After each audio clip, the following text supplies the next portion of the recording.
What EQs do you use in your mastering chain? So I've got a few, actually. I get asked this question like literally probably twice. I mean, what EQs do you use in your mastering chain? Now, this is a question that I get asked constantly. I've probably answered it before, but I'll answer it again because I've got a few new EQs. So I'll run through what I've got in here. So I have a Buzz Audio REQ 2.2. Now this is by far my favorite EQ that I own. It is an incredible piece of kit. It's one of these EQs where you almost have to you kind of sit on it and you go, right, we're going +8 now, and it's still sounding amazing. And it's one of these EQs where you can crank it as far as you want, and you just kind of go, well, I shouldn't be +8, but it sounds amazing. That's the sort of EQ that is. Whereas something like the PQ here, you go +8, you kind of go, oh, it's sounding a bit harsh. Whereas the Buzz, no, it's nothing like that. It's a very, very special EQ. Here we have, above that, we have the Vertigo VSE. Now, I use that straight after my Buzz in this chain because what it's used for is it's at the start of the chain and it adds air. It's a rotary EQ. It's very, very good. But it has a really good low end, and you have this frequency range that runs through it like this, and you can select from 40 hertz all the way through to the air band, which I think is around probably like 40,000 kilohertz, 40,000 hertz. So the air band, it goes from a big range here. I use it for the air band. Now, the air band's sweet because you can just crank it up and it's just like this sizzle on the top of your mix. It's a very, very, very, very good EQ. Next, down here, we have the Goly Porter Grinder. Now, that's my newest EQ. I've just got that back. And this is something special because what it is it's a relatively affordable EQ. Probably the most affordable in this rack. It's around about 4,000. I think they retail for once they get into the UK. But it's a brilliant EQ, but it's also got mid-side built into it. It's also got gain control, so you've got that. Most of these EQs don't actually have an independent gain control.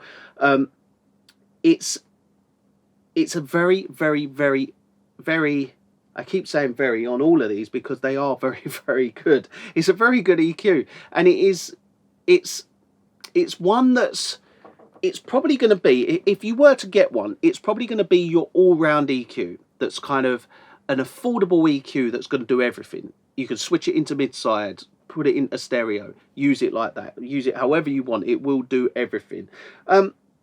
I use that in mid-side all the time, only because I have the Buzz in stereo before, and I also have the Vertigo before. So what I like to do is have stereo, then mid-side, and I have that post and pre-compression.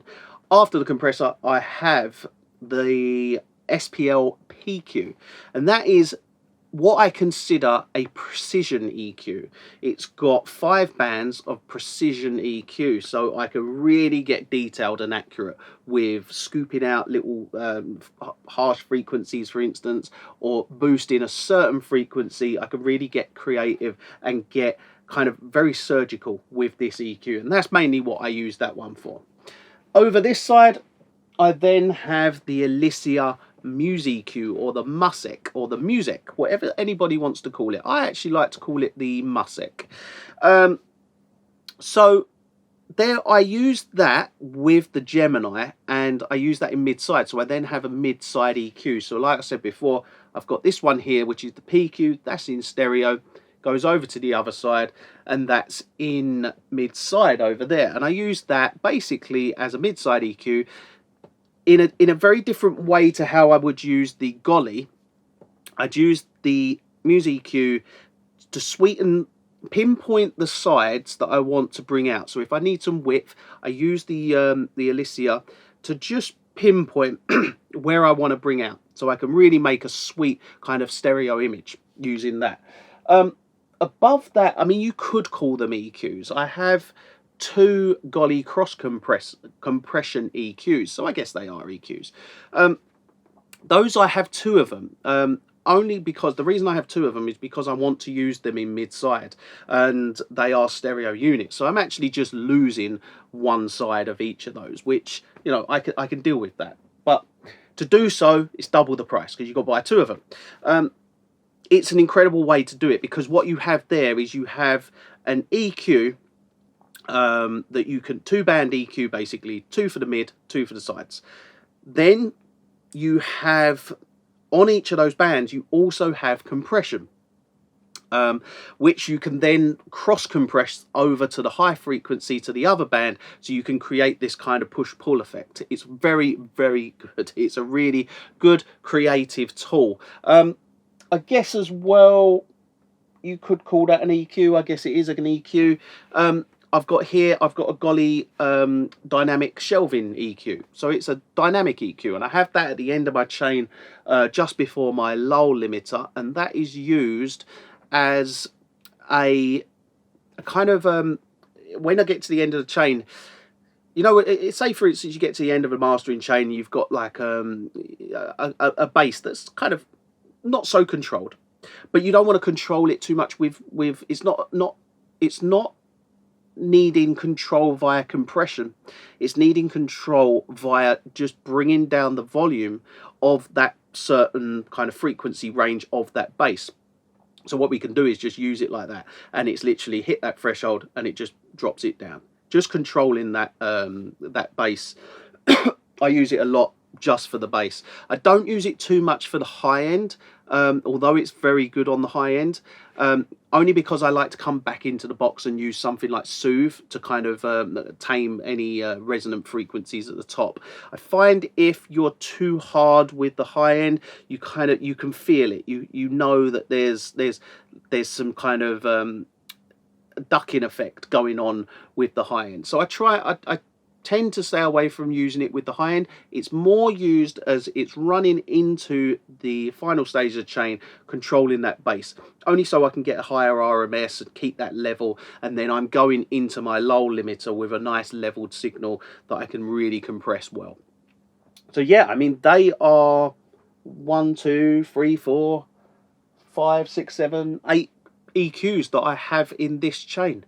And yeah, they are all used in every single master to great effect. They all have their own specific purpose, and that's how I like to use them. I don't use, like, for instance, I'll use one of the EQs, for instance, and I'll maybe only make a couple of small adjustments on it, and that's because I've got, what, 7 other EQs that are doing the other little adjustments. So everything has its own little purpose throughout the chain, and it works incredibly well.